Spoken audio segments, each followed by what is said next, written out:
Let us say this together. Blessed are the merciful, for they will be shown mercy. Mercy. I don't know about you, but I want some mercy. I don't want to get what I always deserve. And when things go wrong in my life, I want mercy. Because things go wrong. Things happen. Today we're going to look at the life of Saul and Johathon and their relationship with a certain guy named David. Some of you may have heard of this guy called David. Anybody familiar with David? And we're not talking about David Harris over here. We're talking about David in the Bible. Because there's an interesting relationship there. When we think of mercy, mercy refers to helping those who are afflicted. If somebody's in a place of affliction where things are going wrong and helping them, that is showing mercy. But the mercy here is helping those who are afflicted, those who are in hard scrapes or hard places. I don't know about you, but as we read Scripture, we know that we all need God's mercy because we're all start off in a bad place. We're all sinners. We're all in a wrong relationship with God, so we need some help.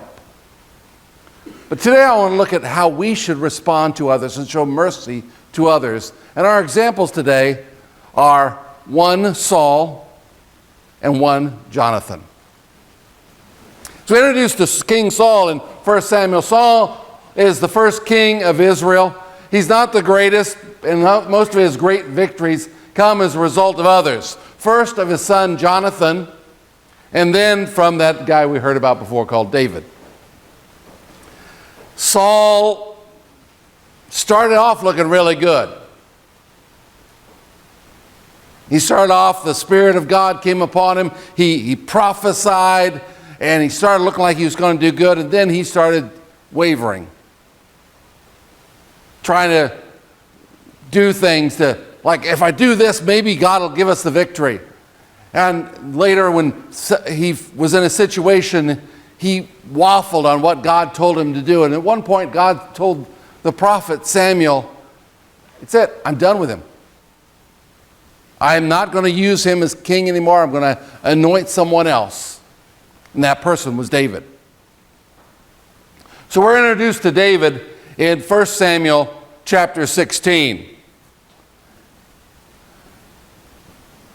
And actually, most of us think about David first being introduced, meeting Goliath, but actually Saul and David met earlier. Saul, because of his disobedience, a spirit came upon him. Let's say a spirit from the Lord, but it was an evil spirit. God allowed it, so the Jews said, yeah, that came from God. It said, whenever the Spirit of God, Spirit from God, not the Spirit of God, is the Spirit from God, came on Saul, David would take up his lyre and play, and relief would come to Saul. He would feel better, and the evil spirit would leave him. David was introduced to Saul because he was having this tormenting spirit.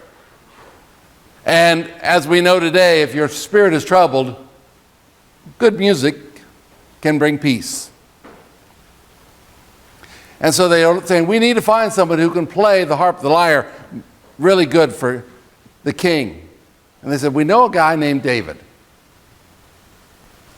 And they brought him in, he played it. And at first, Saul was enamored with David. He helped him, let him be his armor bearer, which meant he helped him put his armor on and helped carry it for him. Yeah, he had the grunt job. You know, what was your job, David, starting off with the king? I got to drag around his armor and play music for him when he's in a bad mood. But David did it. Later, in 1 Samuel chapter 17, we see a time of battle taking place. And David shows up, and this is where the story we most know about. David versus Goliath.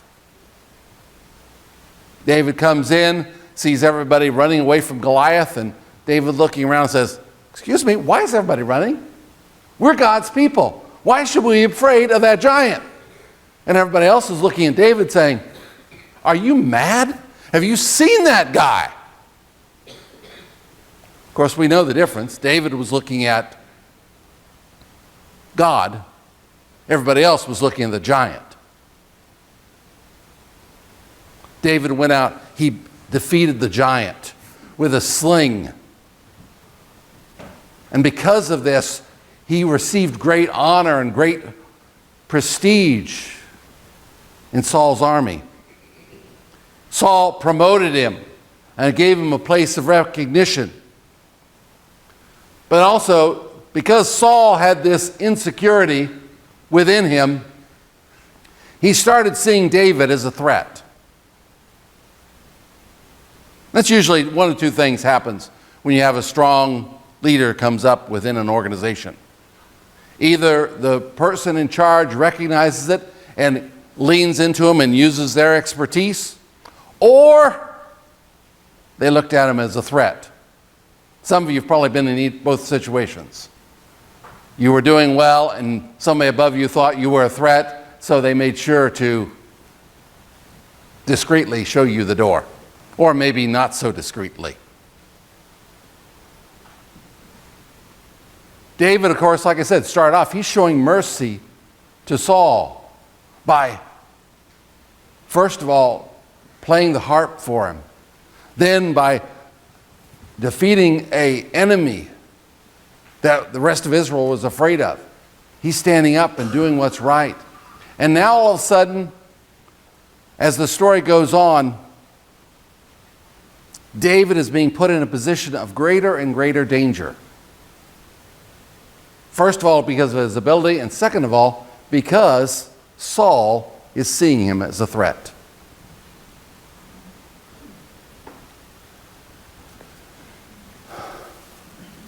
First Samuel chapter 18, verses 1 through 4 says, "After David finished talking with Saul, he met with Johathon, the king's son. And there was an immediate bond between them, for Johathon loved David. And then from that day on, Saul kept David with him and wouldn't let him return home. And Johathon made a solemn pact with David because he loved him as he loved himself. Johathon sealed the pact by taking off his own robe and giving it to David and gathering his tunic, sword, and bow and belt." See, Johathon steps in here at the beginning of the story. David doesn't have really anything to be a warrior. I don't know about you, but I had RJ come up here and say, "Okay, you look like you're pretty good with a BB gun. We're going to let you charge first into battle." And he's like, "BB gun, hand-to-hand combat. You up for this?" Maybe you could use the club like. That's what David was going into. Oh yeah, you know, I forgot. David also had a staff. I don't know about you, a staff's okay, but if you're going up against a sword, you better be awfully good with that staff and awful good at ducking. And he didn't have any armor. In fact, at the beginning of the campaign against the Philistines,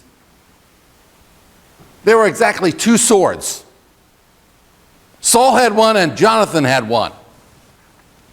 Now, as they had more victories, they, of course, got more. But there's a beautiful symbolism here. Johathon cares for David. He's like a brother to him, even closer than a brother. And Johathon shows mercy on David. David's in a place where he's now going to be responsible for going out into battle. He doesn't have armor. He doesn't have a sword. And Johathon gives him his very own. I don't know about you, but I think that's a pretty scary place if you're going to be going out chasing into battle and you got nothing to defend yourself when you got that type of place where you know you don't have a sword, you don't have armor, and you got to face these guys. Like I said, this wasn't standing behind with a sling. David was now expected to go out in front. And Johathon shows him mercy by giving him what he really needs. And when we show mercy to others, we give them what they truly need. But I think the greater than that was not just the fact that Johathon gave David his armor and his sword and his robe. But he gave him his friendship. I don't know about you, but sometimes having someone who you know has your back is worth more than anything else. And sometimes the greatest mercy we can give someone is not money, isn't the equivalent of a sword, whatever it would be in our lives, but it would just be being that friend. Because, got to remember, David's from a backwaters way. He's got nothing really to give Johathon in return. But they joined together as brothers. As the story goes, it says, whatever Saul asked David to do, David did it successfully. So Saul made him a commander over the men of war and appointed him the appointment that was welcomed by the people and Saul's officers alike. And when the victorious Israelite army was returning home after David had killed the Philistines, women from all of the towns of Israel came out and met King Saul. They sang and danced for joy with tambourine and cymbals. And their song was, Saul has killed his thousands, and David his tens of thousands. For an insecure man, that's the worst thing you can have. And Saul was insecure. This made Saul very angry. What's this, he said. They credit with David with 10,000s and me with only thousands. Next they'll be making him their king. So from that time on, Saul kept a jealous eye on David. And the very next day, a tormenting spirit from God overwhelmed Saul. And he began to rave in his house like a madman. And David was playing the harp as he did each day. But Saul had a spear in his hand. And he suddenly hurled at David, intending to pin him to the wall. But David escaped him twice. Pin him to the wall, this is making it very clear. He's trying to kill him. He's not trying to injure him, or pin him up like we see sometimes when somebody shoves something through somebody in a movie and they've got him pinned up next to the wall and say, no, you can't get away. No, he wasn't aiming for the shoulder. He was aiming for the heart. Things are bad for David. Saul was afraid of David, for the Lord was with David and turned away from Saul. Finally, Saul sent him away and appointed him commander over 1,000 men. And David led his troops into battle. And here we see Saul is sending David out even more. Here, you've done well in the past. We're going to give you even more. Actually, he wasn't actually hoping he'd do well. He set him in charge of the elite troops to send him out. Hopefully, from all that we can see here, he was hoping to get him killed. Of course, God was with David, and every time he sent him out, hoping to get him killed, he looked even better. Nothing worse for an insecure person. Saul was insecure. He was upset. And so what did he do? He reached out and tried to hurt David. And you notice I put up there, hurt people hurt people. That's because some of the people we live with and we work around, they're hurting. And so therefore, they're attacking. Their insecurity, as it was with Saul, caused them to be jealous, and they attack what should be their strongest ally. They attack. And this is noticing, even when David continues to show mercy. How does David show mercy? Well, he's playing his harp for him, even when he's acting like a madman and tries to kill him. After that, I would have said, I'm out of here. I just got this thing. Somebody tries to kill me, I'm thinking, I'm out of there. David says, this is the king. I'm still going to be faithful. And Israel still needs a leader to help them in the victories that are coming. So what does David do? David continues to show mercy. I don't know about you, but don't you think the smart thing to do might have been to run? Yeah. No, David continues to show mercy. Continues to try to do what's right. And when you look through chapter 18 and 19, it gets worse and worse. But in 1 Samuel chapter 20, David goes to his friend for help, his friend Johathon. And Johathon shows mercy. David goes to his friend and says, I think your dad's trying to kill me. Kind of clear there. He knew he was. But how do you go to your best friend and say, by the way, I think your dad's a crazy lunatic and he's out to be killing me? I don't know about you. I'd have trouble going to my friend and telling him that. But Johathon takes it. He says, well, let's try to figure out what's going on. So they come up with a plan.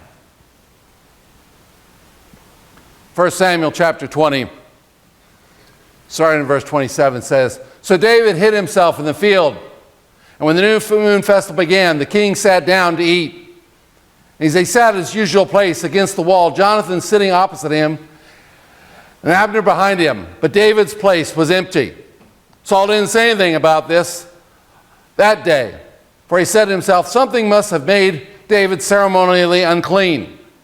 But when David's place was empty again the next day, Saul asked Johathon, why hasn't the son of Jesse been here for the meal either yesterday or today? Johathon replied, David earnestly asked if he could go to Bethlehem. He said, please let me go, for we are having a family sacrifice. My brother demanded that I be there. If you all know that David was the youngest, when the older brother says, you better be here, you better be there. But this was all a ruse. They're actually Jonathon's trying to find out what his dad's motives actually are. Goes on and says, so please let me get away to see my brothers. That is why he isn't here at the king's table. Saul boiled with rage at Johathon. You stupid son of a whore. How do you think that maybe Johathon is in trouble here? Yeah. You know, I want to point out something here. Johathon has been a hero for his brother, standing beside him, helping him time after time. And now all of a sudden,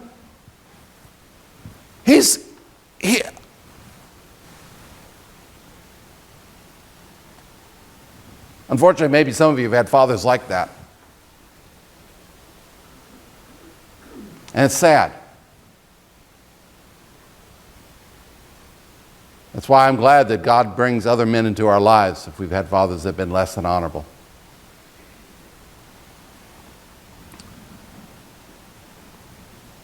It said he swore at him.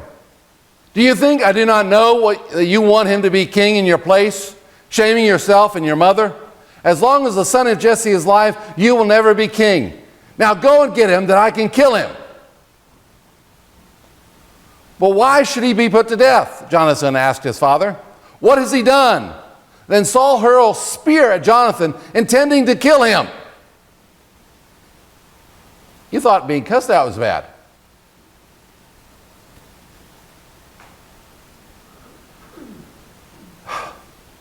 So at last, Johathon realized his father was really determined to kill David.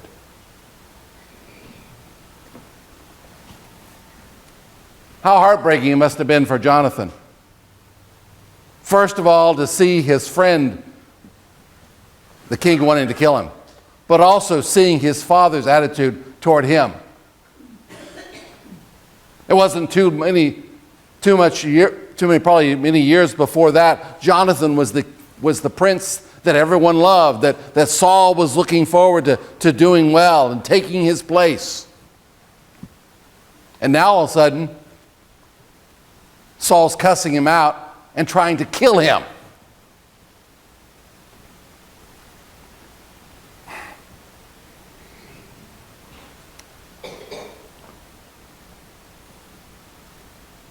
So David ends up leaving. Johathon warns him and David leaves. The story unfolds.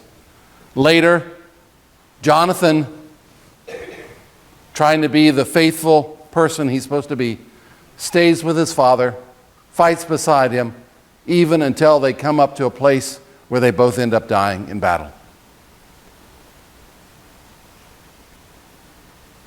David lost his friend. He became king.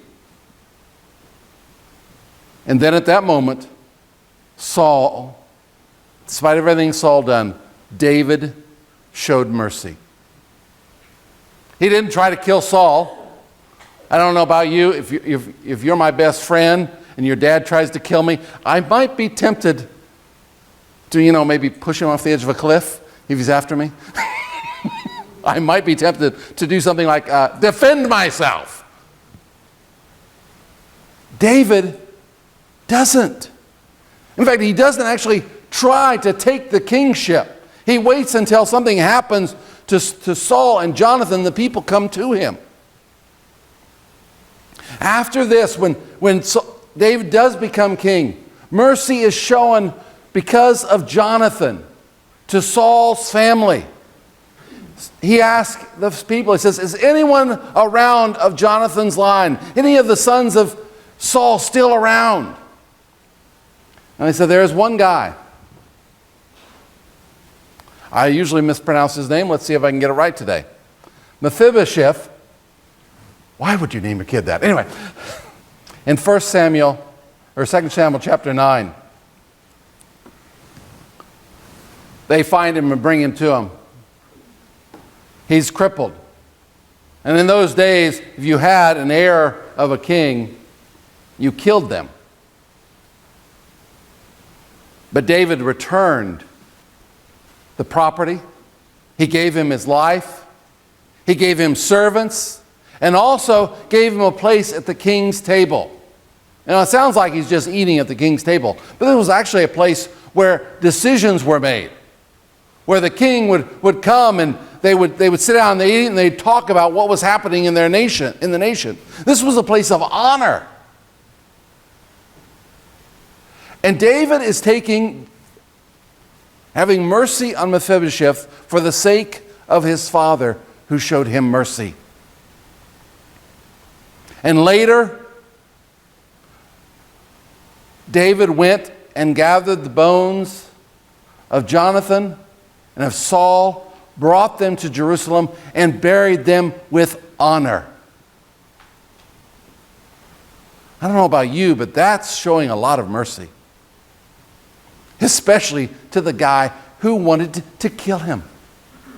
But for the sake of Johathon, David showed mercy. And so we see here in a very real sense, Johathon showed mercy, and mercy was given to him. And God's promise is when we are merciful, He will be merciful to us. And I don't know about you, but we all face times in our life when it's hard. And we need mercy. But God calls us to be like Johathon and show mercy to others. The thing about it is, showing mercy isn't always an easy thing to do. I've confessed right during the sermon that I felt like I wouldn't want to just show mercy. I'd want to get back. You're trying to kill me, I want to try to defend myself. I need to work on things, okay? I just do. Well, we see Johathon. Jonathan's mercy actually cost him. And sometimes when you show mercy to others, in the short term, it may cost you. If you see somebody who needs a little bit of money and you give them money, guess what? You're giving up. It's going to cost you. But sometimes it costs you more than that. Especially if what a person needs is time or friendship. It's going to cost you. For a number of years, I worked as a hospice chaplain. I enjoyed the work, but let me tell you, there were many days it was costly. I would go home.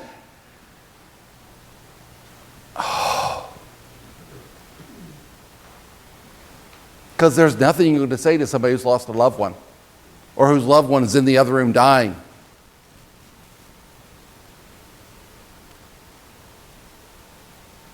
And this person has young children.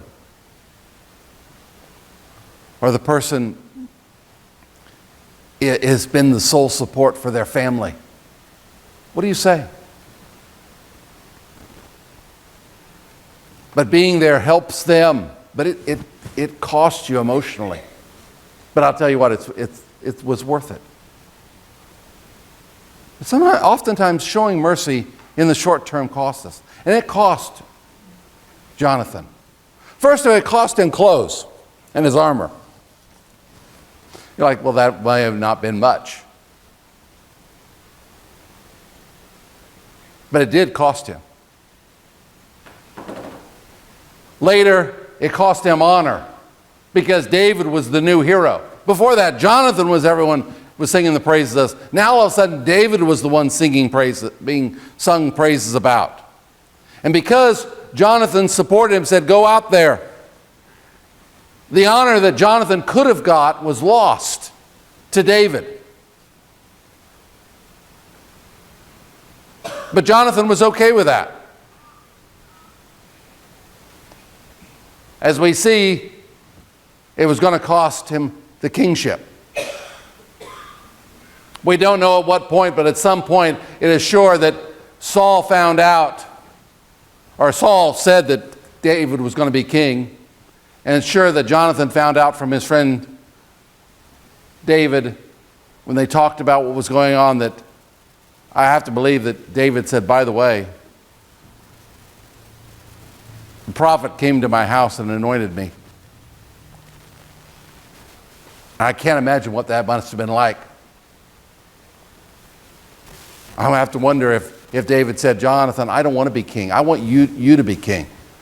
And Johathon, seeing who David was, saying, no, you're the guy. If God chose you, I want to support you. So Johathon, by showing mercy to David, gave up the kingship.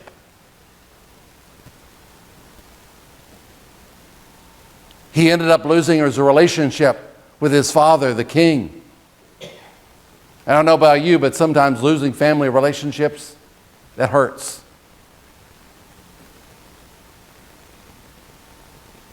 Me and my father had a strained relationship for a number of years, and then finally I found out some things that he was doing, and it just completely shattered it. And that hurt. In fact, I still feel the hurt in my heart today because it was broken. And yet, Johathon said, I'm going to stand up with David because it's the right thing to do, because he's my friend. Even if it costs me my relationship with my father. Wow. And it also nearly cost him his life by the same father that he had just lost his relationship with.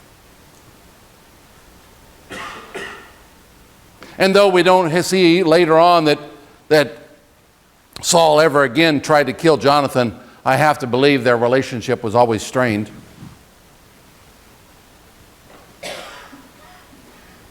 Because someone like Saul probably always held that thing in his heart. You want David to become king because you're some sort of wimp, or who knows what he thought of. And yet, in spite of that, Johathon stayed where he thought he needed to be. In a sense, in a very real way, showing mercy to his father as well as to David. The reason I share this today is because sometimes when we show mercy to others, sometimes those people will be David's, and they'll return the mercy. Sometimes the people we show mercy for will be more like Saul, and they will never show us mercy in return. But the truth is, the person who we want mercy from is someone greater than just a human being. We want mercy from God. The thing I noticed, though, as much as it cost Johathon to show mercy, it also cost God. It'll cost us a lot, but sometimes, or actually it did cost God a lot. Romans chapter 5, verses 6 and 11 says, "When we were utterly hopeless, Christ came at just the right time and died for us sinners. Now, most people would not be willing to die for an upright person, though someone might perhaps be willing to die for a person who is especially good, or if they're your kids. Or your spouse too, okay guys? You better say it's your spouse too. But God showed his great love for us by sending Christ to die for us while we were still sinners. And since we are made right by God in God's sight by the blood of Christ, he will certainly save us from God's condemnation. For since our friendship with God was restored by the death of his Son, while we were still sinners, we will certainly be saved through the life of his Son. So now we can rejoice in our wonderful new relationship with God because our Lord Jesus Christ has been made us a friend of God." Showing mercy may cost us now, but in the long run, we get far more because we have been shown the greatest mercy from God. While we were yet sinners. He didn't say you got to wait till you get it perfect. He says, you still messing up in your life? In fact, even after you come to Christ and you mess up, he still shows mercy to us. So yes, God sometimes calls us to show mercy, and it's going to cost us. But God says, I too have done it. And he looks at us and says, and I think you're worth it. I think you're worth it. God looks at you and says, I am glad it cost me to show mercy to you.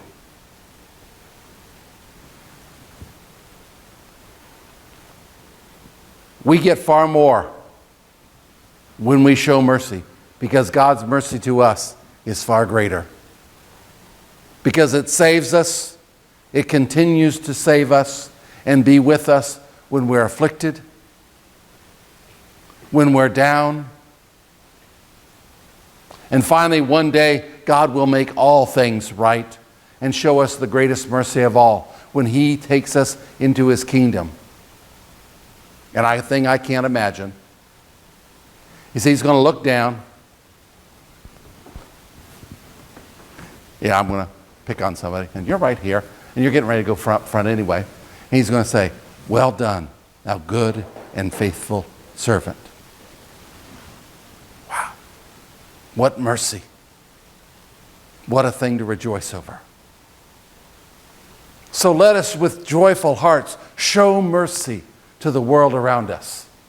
Because when we do it, God will show mercy to us. Now, Father, I ask your blessing upon all these that are here. Walk with them and be with them, and let them show forth your mercy to the world around them. And Father, bless the men here today on this Father's Day. Be with them and watch over them, and let them show your grace and your mercy. In Jesus' name I pray. Amen. God bless you.